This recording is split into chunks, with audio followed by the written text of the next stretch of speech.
রাধে কৃষ্ণ বন্ধুরা, কেমন আছেন আপনারা? আশা করি সবাই ভালো আছেন। আজকে আবার একটা নতুন ভিডিও নিয়ে হাজির হয়ে গেছি। ভিডিওটি শেষ অবধি দেখার অনুরোধ রইল। আজকের গল্প রবীন্দ্রনাথ ঠাকুরের দিদি। গল্পটি দুটি পর্বে পাঠ করব। আজ প্রথম পর্ব। পল্লীবাসিনী কোনো এক হতভাগিনীর অন্যায়কারী অত্যাচারী স্বামীর দুষ্কৃতি সকল সবিস্তরে বর্ণনাপূর্বক প্রতিবেশিনী তারা অত্যন্ত সংক্ষেপে নিজের রায় প্রকাশ করিয়া কহিল, এমন স্বামীর মুখে আগুন। শুনিয়া জয়গোপাল বাবু স্ত্রী শশী অত্যন্ত পীড়া অনুভব করিল। স্বামী জাতির মুখে চুরুটের আগুন ছাড়া অন্য কোনো প্রকার আগুন কোনো অবস্থাতেই কামনা করা স্ত্রী জাতিকে শোভা পায় না। অতএব এ সম্বন্ধে তিনি কিঞ্চিত সংকোচ প্রকাশ করাতে কঠিন হৃদয়ে তারা দ্বিগুণ উৎসাহের সহিত কহিল, এমন স্বামী থাকার চেয়ে 7 জন্ম বিধবা হওয়া ভালো। এই বলিয়া সে সভাভঙ্গ করিয়া চলিয়া গেল। শশী মনে মনে কহিল, স্বামীর এমন কোনো অপরাধ কল্পনা করিতে পারি না, যাহাতে তাহার প্রতি মনের ভাব এত কঠিন হইয়া উঠিতে পারে। এই কথা মনের মধ্যে আলোচনা করিতে করিতেই তাহার কোমল হৃদয়ের সমস্ত প্রীতিরস তাহার প্রবাসী স্বামীর অভিমুখে উচ্ছ্বসিত হইয়া উঠিল। শয্যাতলে তাহার স্বামীর যে অংশে শয়ন করিত সেই অংশের উপর বাহু প্রসারণ করিয়া পড়িয়া শূন্য বালিশকে চুম্বন করিল। বালিশের মধ্যে স্বামীর মাথার ঘ্রাণের অনুভব করিল এবং দ্বার রুদ্ধ করিয়া কাঠের বাক্স হইতে স্বামীর মাথার একখানি বহুকালের লুপ্তপ্রায় ফটোগ্রাফ এবং বিষাদের হাতের লেখা চিঠিগুলি বাহির করিয়া বসিল। সেই দিনকার নিস্তব্ধ মধ্যাহ্ন এই রূপে নিভৃত কক্ষে নির্জন চিন্তায় পুরাতন স্মৃতিতে এবং বিষাদের অশ্রুজলে কাটিয়া গেল। শশীকলা এবং জয়গোপালের যে নবদাম্পত্য তাহা নহে, বাল্যকালে বিবাহ হইয়াছিল, ইতিমধ্যে সন্তানাদিও হইয়াছে। উভয় বহুকাল একত্রে অবস্থান করিয়া নিতান্ত সহজ সাধারণভাবেই দিন কাটাইয়াছে। কোনো পক্ষেই অপরিমিত প্রেমোচ্ছ্বাসের কোনো লক্ষণ দেখা যায় নাই। প্রায় 16 বৎসর একাধিক ক্রমে অবিচ্ছেদে যাপন করিয়া হঠাৎ কর্মবশে তাহার স্বামী বিদেশে চলিয়া যাওয়ার পর শশীর মনে একটা প্রবল প্রেমাবেগ জাগ্রত হইয়া উঠিল। বিরহের দ্বারা বন্ধনে যতই টান পড়িল, কোমল হৃদয় প্রেমের ফাঁস ততই শক্ত করিয়া আঁটিয়া ধরিল। ঢিলা অবস্থায় যাহার অস্তিত্ব অনুভব করিতে পারে নাই, এখন তাহার বেদনা টনটন করিতে লাগিল।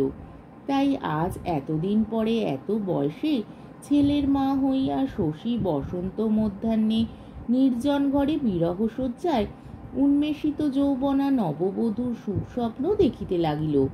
যে প্রেম অজ্ঞাতভাবে জীবনের সম্মুখ দিয়া প্রবাহিত হইয়া গিয়াছে, সহসা আজ তাহারই কলগীতি শব্দে জাগ্রত হইয়া মনে মনে তাহারই উজান বাহিয়া দূর তীরে বহু দূরে অনেক সোনার পুরী, অনেক কুঞ্জবন দেখিতে লাগিল।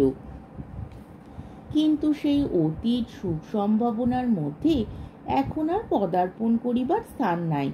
মনে করিতে লাগিল, এইবার যখন স্বামীকে নিকটে পাইব, তখন জীবনকে নীরস এবং বসন্ত নিষ্ফল হইতে দিব না।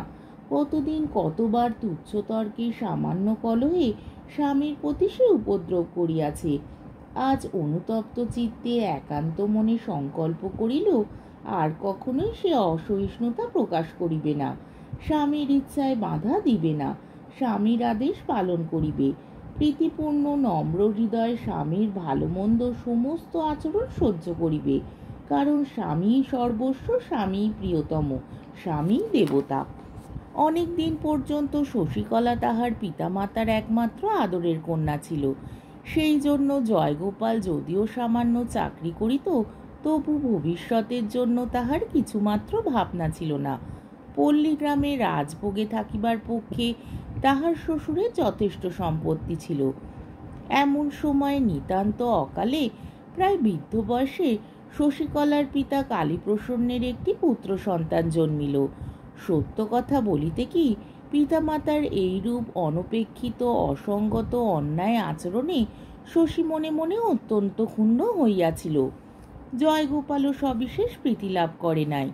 অধিক বয়সের ছেলেটির প্রতি পিতামাতার স্নেহ অত্যন্ত ঘনীভূত হইয়া উঠিল। এই নবাগতা ক্ষুদ্রকায় স্তন্যপিপাসু নিদ্রাতুর শালকটি অজ্ঞাতসারে দুই দুর্বল হস্তের অতি ক্ষুদ্র বদ্ধমুষ্টির মধ্যে জয়গোপালের সমস্ত আশা ভরসা যখন অপহরণ করিয়া বসিল, তখন সে আসামে চা বাগানে একটি চাকরি লইল। নিকটবর্তী স্থানে চাকরির সন্ধান করিতে সকলেই তাহাকে পীড়াপিড়ি করিয়াছিল, কিন্তু সর্বসাধারণের উপর রাগ করিয়াই হোক অথবা চা বাগানে দ্রুত বাড়িয়া উঠিবার কোনো উপায় জানাইয়াই হোক, জয়গোপাল কাহারও কথায় কর্ণপাত করিল না। শশীকে সন্তানসহ তাহার বাপের বাড়ি রাখিয়া সে আসামে চলিয়া গেল। বিবাহিত জীবনে স্বামী স্ত্রীর এই প্রথম বিচ্ছেদ। এই ঘটনায় শিশু ভ্রাতাটির প্রতি শশীকলার ভারী রাগ হইল। যে মনে রাখে মুখ ফুটিয়া বলিবার জো নাই, তাহারই আক্রোশটা সবচেয়ে বেশি হয়। ক্ষুদ্র ব্যক্তিটি আরামে স্তন্যপান করিতে ও চক্ষু মুদিয়া নিদ্রা দিতে লাগিল, এবং তাহার বড় ভগিনীটি দুধ গরম, ভাত ঠান্ডা, ছেলে স্কুলে যাওয়ার দেরি প্রভৃতি নানা উপলক্ষে নিশিদিন মান অভিমান করিয়া অস্থির হইল এবং অস্থির করিয়া তুলিল। আজ দিনের মধ্যে ছেলেটির মার মৃত্যু হইল। মরিবার পূর্বে জননী তাহার কন্যার হাতে শিশুপুত্রটিকে সমর্পণ করিয়া দিয়া গেলেন। তখন অনতিবিলম্বেই সেই মাতৃহীন ছেলেটি অনায়াসেই তাহার দিদির হৃদয় অধিকার করিয়া লইল।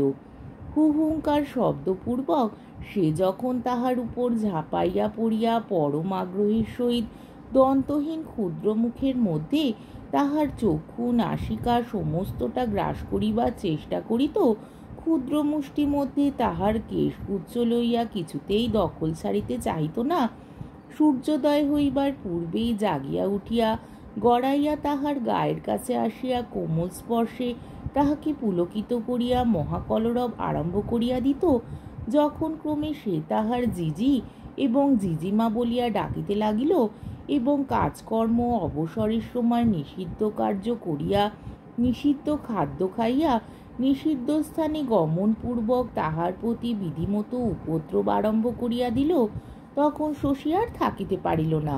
সেই স্বেচ্ছাচারী ক্ষুদ্র অত্যাচারীর নিকটে সম্পূর্ণরূপে আত্মসমর্পণ করিয়া দিল।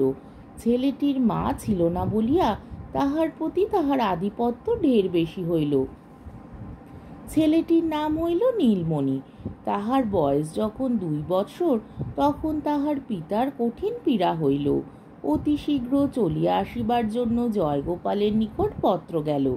জয়গোপাল যখন বহু চেষ্টায় ছুটি লইয়া আসিয়া পৌঁছিল, তখন কালীপ্রসন্নের মৃত্যুকাল উপস্থিত। মৃত্যুর পূর্বে কালীপ্রসন্ন নাবালক ছেলেটির তত্ত্বাবধানের ভার জয়গোপালের প্রতি অর্পণ করিয়া তাহার বিষয় সিকি অংশ কন্যার নামে লিখিয়া দিলেন। সুতরাং বিষয় রক্ষার জন্য জয়গোপালকে কাজ ছাড়িয়া দিয়া চলিয়া আসিতে হইল। অনেক দিনের পর স্বামী স্ত্রীর পুনর্মিলন হইল। একটা জড় পদার্থ ভাঙিয়া গেলে বিচ্ছিন্ন করা হয় দীর্ঘ বিচ্ছেদের পর, ঠিক সেখানে রেখায় রেখায় মেলে না, কারণ মন জিনিসটা সজীব পদার্থ, নিমিষে নিমিষে তাহার পরিণতি এবং পরিবর্তন। শশীর পক্ষে এই নতুন মিলনে নতুন ভাবের সঞ্চার হইল। সে যেন তাহার স্বামীকে ফিরিয়া বিবাহ করিল। পুরাতন দাম্পত্যের মধ্যে চিরা অভ্যাসবশত যে এক অসারতা জন্মিয়া গিয়াছিল, বিরহের আকর্ষণে তাহা অপসৃত হইয়া সে তাহার স্বামীকে যেন পূর্বাপেক্ষা সম্পূর্ণতরভাবে প্রাপ্ত হইল। মনে মনে প্রতিজ্ঞা করিল, যেমন দিনই আসুক, যতদিনই যাক, স্বামীর প্রতি এই দীপ্ত প্রেমের উজ্জ্বলতাকে কখনোই ম্লান হইতে দিব না। নতুন মিলনে জয়গোপালের মনের অবস্থা অন্যরূপ। পূর্বে যখন উভয় অবিচ্ছেদে একত্র ছিল, যখন স্ত্রীর সহিত তাহার সমস্ত স্বার্থের এবং বিচিত্র অভ্যাসের ঐক্যবন্ধন ছিল, স্ত্রী তখন জীবনের একটি নিত্য সত্য হইয়াছিল। তাহাকে বাদ দিতে গেলে দৈনিক অভ্যেস জালের মধ্যে সহসা অনেকখানি ফাঁক পড়িত। এই জন্য বিদেশে গিয়া জয়গোপাল প্রথম প্রথম অগাধ জলের মধ্যে পড়িয়াছিল, কিন্তু ক্রমে ক্রমে তাহার সেই অভ্যেস বিচ্ছেদের মধ্যে নতুন অভ্যেসের তালি লাগিয়া গেল। কেবল তাহাই নহে, পূর্বে নিতান্ত নিশ্চেষ্ট নিশ্চিন্তভাবে তাহার দিন কাটিয়া যাইত। মাঝে 2 বৎসর অবস্থা উন্নতির চেষ্টা তাহার মনে এমন প্রবলভাবে জাগিয়া উঠিয়াছিল যে তাহার মনের সম্মুখে আর কিছুই ছিল না। এই নতুন নেশার তীব্রতার তুলনায় তাহার পূর্বজীবন বস্তুহীন ছায়ার মতো দেখাইতে লাগিল। স্ত্রীলোকের প্রকৃতিতে প্রধান পরিবর্তন ঘটায় প্রেম এবং পুরুষের ঘটায় দুশ্চেষ্টা। জয়গোপাল 2 বৎসর পরে আসিয়া অবিকল তাহার পূর্ব স্ত্রীটিকে ফিরিয়া পাইল না। তাহার স্ত্রীর জীবনে শিশুশালকটি একটি নতুন পরিসর বৃদ্ধি করিয়াছে। এই অংশটি তাহার পক্ষে সম্পূর্ণ অপরিচিত। এই অংশের স্ত্রীর সহিত তাহার কোনো যোগ নাই। স্ত্রী তাহাকে আপনার এই শিশু স্নেহের ভাগ দিবার অনেক চেষ্টা করিত, কিন্তু ঠিক কৃতকার্য হইত কিনা বলিতে পারি না। শশী নীলমণিকে কোলে করিয়া আনিয়া হাস্যমুখে তাহার স্বামীর সম্মুখে ধরিত। নীলমণি প্রাণপণে শশীর গলা জড়াইয়া ধরিয়া তাহার কাঁধে মুখ লুকাইত, কোনো প্রকার কুটুম্বিতার খাতির মানিত না। শশীর ইচ্ছা তাহার এই ক্ষুদ্র ভাতাটির যত প্রকার মন বুলাইবার বিদ্যা আয়ত্ত আছে সবগুলি জয়গোপালের নিকট প্রকাশ হয়, কিন্তু জয়গোপালও সেজন্য বিশেষ আগ্রহ অনুভব করিত না এবং শিশুটিও বিশেষ উৎসাহ দেখাইত না। জয়গোপাল কিছুতেই বুঝিতে পারিত না এই কৃশকায় বৃহৎ মস্তক গম্ভীর মুখ শ্যামবর্ণ ছেলেটার মধ্যে এমন কি আছে যে জন্য তাহার প্রতি এতটা স্নেহের অপব্যয় করা হইতেছে। ভালোবাসার ভাবগতিক মেয়েরা খুব চট করিয়া বোঝে। শশী অবিলম্বেই বুঝিল জয়গোপাল নীলমণির প্রতি বিশেষ অনুরক্ত নহে। তখন ভাইটিকে সে বিশেষ সাবধানে আড়াল করিয়া রাখিত। স্বামী স্নেহহীন বিরাগ দৃষ্টি হইতে তাহাকে তফাতে তফাতে রাখিতে চেষ্টা করিত। এই রূপে ছেলেটি তাহার গোপন যত্নের ধন, তাহার একলার স্নেহের সামগ্রী হইয়া উঠিল। সকলেই জানেন স্নেহ যত গোপনের যত নির্জনের হয় ততই প্রবল হইতে থাকে। নীলমণি কাঁদিলে জয়গোপাল অত্যন্ত বিরক্ত হইয়া উঠিত। এই জন্য শশী তাহাকে তাড়াতাড়ি বুকের মধ্যে চাপিয়া সমস্ত প্রাণ দিয়া বুক দিয়া তাহার কান্না থামাইবার চেষ্টা করিত। বিশেষত নীলমণির কান্নায় যদি রাত্রে তাহার স্বামীর ঘুমের ব্যাঘাত হইত এবং স্বামী এই ক্রন্দনপরায়ণ ছেলেটির প্রতি অত্যন্ত হিংস্রভাবে ঘৃণা প্রকাশপূর্বক জর্জর চিত্তে গর্জন করিয়া উঠিত, তখন শশী যেন অপরাধিনীর মতো সংকুচিত শশব্যস্ত হইয়া পড়িত। তৎক্ষণাৎ তাহাকে কোলে করিয়া দূরে লইয়া গিয়া একান্ত সানুনয় স্নেহেশ্বরে সোনা আমার, ধন আমার, মানিক আমার বলিয়া ঘুম পাড়াইতে থাকিত। ছেলেতে ছেলেতে নানা উপলক্ষে ঝগড়া বিবাদ হইয়া থাকে। পূর্বে এরূপ স্থলে শশী নিজের ছেলেদের দণ্ড দিয়া ভাইয়ের পক্ষ অবলম্বন করিত, কারণ তাহার মা ছিল না। এখন বিচারকের সঙ্গে সঙ্গে দণ্ডবিধির পরিবর্তন হইল। এখন সর্বদাই নিরাপরাধে এবং অবিচারে নীলমণিকে কঠিন দণ্ড ভোগ করিতে হইত। সেই অন্যায় শশীর পক্ষে শেলের মতো বাজিত। তাই সে দণ্ডিত ভ্রাতাকে ঘরে লইয়া গিয়া মিষ্ট দিয়া, খেলনা দিয়া, আদর করিয়া, চুমু খাইয়া শিশুর আহত হৃদয় যথাসাধ্য সান্ত্বনা বিধান করিবার চেষ্টা করিত। ফলত দেখা গেল শশী নীলমণিকে যতই ভালোবাসে জয়গোপাল নীলমণির প্রতি ততই বিরক্ত হয়। আবার জয়গোপাল নীলমণির প্রতি যতই বিরাগ প্রকাশ করে শশী তাহাকে ততই স্নেহসুধায় অভিষিক্ত করিয়া দিতে থাকে। জয়গোপাল লোকটা কখনো তাহার স্ত্রীর প্রতি কোনরূপ কঠোর ব্যবহার করে না এবং শশী নীরবে নম্রভাবে প্রীতির সহিত তাহার স্বামীর সেবা করিয়া থাকে। কেবল এই নীলমণিকে লইয়া ভিতরে ভিতরে উভয়কে অহরহ আঘাত দিতে লাগিল। এই রূপ নীরব দ্বন্দ্বে গোপন আঘাত প্রতিঘাত প্রকাশ্য বিবাদের অপেক্ষা ঢের বেশি দুঃসহ। আজকের পর্বটি এখানেই শেষ হলো।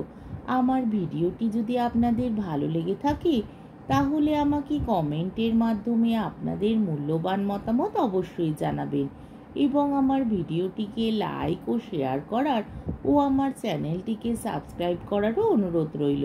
তাহলে আজকের ভিডিওটা এই অবধি। পরের দিন আবার এই গল্পেরই দ্বিতীয় পর্ব বা শেষ পর্ব নিয়ে হাজির হয়ে যাব। ততক্ষণ পর্যন্ত আপনারা সবাই ভালো থাকবেন, সুস্থ থাকবেন, সাবধানে থাকবেন এবং আমার ভিডিওটি দেখতে থাকবেন। তাহলে আজকে আসি। রাধে কৃষ্ণ।